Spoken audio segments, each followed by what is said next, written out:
साल 1833 में जब कबीला बनियास के लोग आज जहां दुबई है यहाँ आकर रहना शुरू हो गए। उस दौर में ये मुकम्मल रेगिस्तान हुआ करता था। ये उस समय पर अबू धाबी के कंट्रोल में था। इस वक्त दुबई दुनिया भर में मछेरों के एक गांव के नाम से जाना जाता था। 1894 में दुबई में कुछ ताजिरों ने बसना शुरू किया था। यहाँ पर ताजिरों के आने की एक मेन वजह ये थी कि यहाँ पर उस समय ताजिरों पर टैक्स बहुत कम हुआ करता था as compare to other countries. मगर दुबई में अभी भी मछलियां पकड़ने के अलावा कोई खास काम नहीं था। 1912 में दुबई की हुक्मरानी शेख सईद बिन अल मखदूम के पास आ गई और आज तक उन्हीं को दुबई के फाउंडर के तौर पर याद किया जाता है। उस वक्त दुबई में पर्ल इंडस्ट्री यानी कि मोतिया ढूंढने का काम उरूज पर था। दुबई की इकोनॉमी इस काम से काफी आगे बढ़ रही थी, लेकिन दुबई अभी तक एक गाँव की हैसियत से दुनिया भर में जाना जाता था। साल 1958 में दुबई के हुक्मरान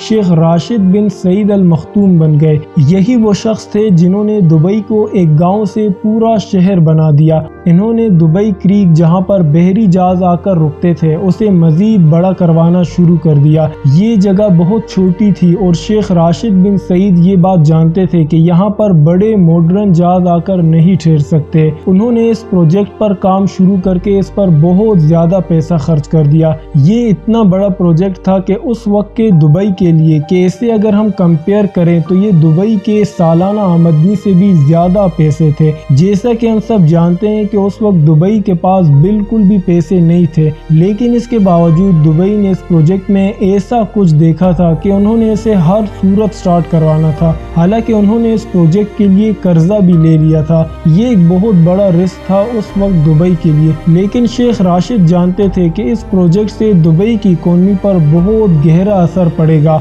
और ये प्लान वाकई में कामयाब हो गया। अब जबकि ये प्रोजेक्ट तैयार हो चुका था तो यहाँ पर अब बड़े जहाज भी आकर रुकने लगे। इससे दुबई में गोल्ड मार्केट भी बढ़ना शुरू हो गई। शेख राशिद अक्सर यूरोप और इंग्लैंड जाया करते थे।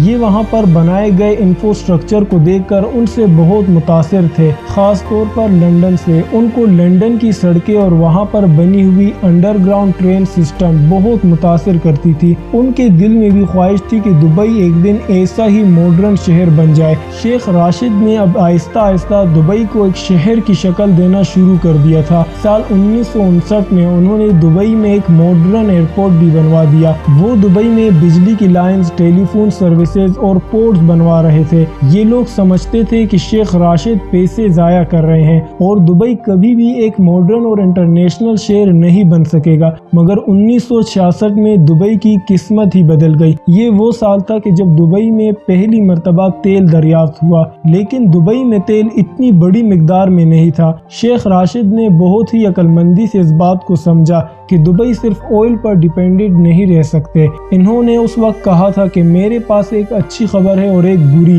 अच्छी खबर तो ये है कि दुबई में तेल दरियाफ्त हो गया है और बुरी खबर ये है कि ये तेल बहुत थोड़ा है। इसीलिए उन्होंने इस तेल का इस्तेमाल करके दुबई में कई तरह के प्रोजेक्ट्स बनाना शुरू कर दिया। उन्होंने दुनिया भर से बड़े बड़े इंजीनियर्स और आर्किटेक्चर्स को बुलवाकर दुबई में मजीद और प्रोजेक्ट शुरू करवाए। जैसा कि 1979 में दुबई में एक ऊंची बिल्डिंग बनाई गई। ऐसे कई तरह के और प्रोजेक्ट दुबई में शुरू हो रहे थे। 1981 में शेख राशिद इस दुनिया से चल गए। अब जो दुबई के किंग है शेख मोहम्मद बिन राशिद अल मखदूम, ये उन्हीं के बेटे हैं। आज जो दुबई हम देखते हैं उसको बनाने में शेख राशिद की ही प्लानिंग्स थी। इन्होंने सबसे पहले दुबई में ऊंची ऊंची बिल्डिंग्स बनवाना शुरू कर दिया था, लेकिन इस काम में अभी एक मसला था और वो मसला ये था कि कच्ची मिट्टी पर इतनी बड़ी बिल्डिंग कैसे खड़ी की जाए। मगर शेख मोहम्मद बिन राशिद ने इसका हल भी ढूंढ निकाला। शेख मोहम्मद बिन राशिद ने ये महसूस किया कि दुबई में जो पहाड़ हैं वो सब वी शेप्स में बने हैं, जिससे कि ये पता चलता है कि यहाँ जरूर कभी न कभी पानी हुआ करता था, जिससे पहाड़ों की शेप कटी हुई है। उन्होंने पहाड़ों में ड्रिलिंग शुरू करवाई और वहाँ वाकई में पानी निकल आया और यहाँ पानी दुबई की ऊंची बिल्डिंग्स को खड़ा रखने में काम आया।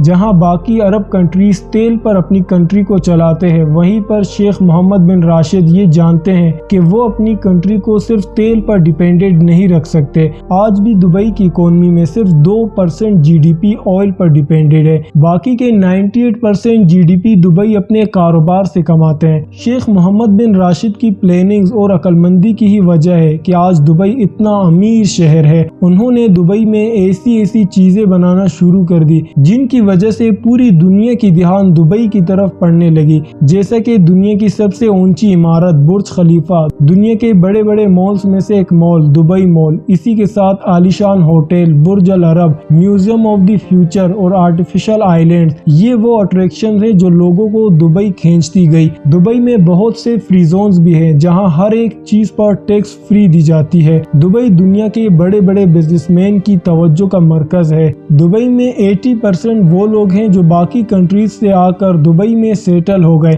دبئی میں ہر وہ سہولت موجود ہے جو دنیا کے بڑے بڑے بیلینرز کو اپنی طرف لاتی ہے. لیکن آج کے اس ایپیسوڈ میں ہمیں یہ سمجھنے کو ملتا ہے کہ لائف میں اگر آگے بڑھنے کے لیے ایک سٹیپ اوپر جانا ہے تو اس کے لیے ہر طرح کے رسک لیں گے, اور اس کے ساتھ ساتھ ہی ایک بیسٹ پلاننگ ہی آپ کو سکسیس کی طرف لے جا سکتی ہے.